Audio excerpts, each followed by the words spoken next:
মেহেন্দিগঞ্জের এই বহুতল বিশিষ্ট সাদেকপুর মাধ্যমিক বিদ্যালয়টি যে কোনো সময়ে নদীগর্ভে বিলীন হয়ে যেতে পারে।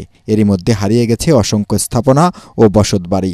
বর্ষার শুরুতেই মেঘনা, গজারিয়া, কালাবদর সহ বিভিন্ন নদীর ভাঙন ভয়াবহ আকার ধারণ করায় আতঙ্কে আছেন উপকূলীয় এলাকার বাসিন্দারা। দুই উপজেলার সব ইউনিয়নেই নদী ভাঙনের শিকার হলেও বেশি ঝুঁকিতে 40 গ্রামের বাসিন্দারা। ক্ষতিগ্রস্ত তো দেখেনি, 3-4 গ্রাম তো গেলই গিয়া। এখন আমাকেও থাকতে বহু কষ্ট।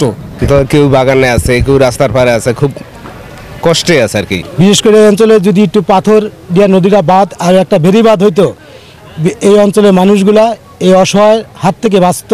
তাৎক্ষণিক ব্যবস্থাপনা প্রয়োজন। অনেক স্কুল, কলেজ, অনেক স্থাপনা, অনেক সাইক্লোন সেন্টার, অনেক মন্দির, মসজিদ ভেঙে যাচ্ছে, নদীতে চলে যাচ্ছে।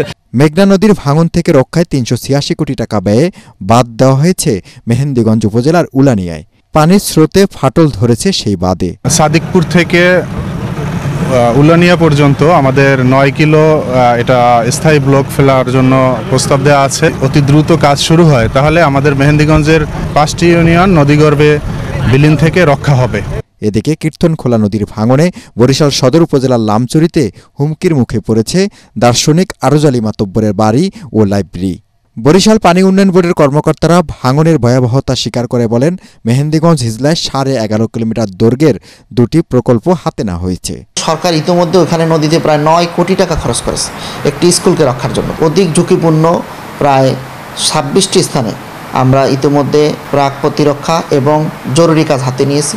এদিকে স্থায়ী ব্যবস্থা নেওয়ার দাবি জানিয়েছেন এলাকাবাসী। তারা বলছেন, এসব সাময়িক উদ্যোগে নদী ভাঙনের কবল থেকে রক্ষা করা যাবে না উপকূলবাসীকে। মিজান শাহজাহান, এটিএন বাংলা।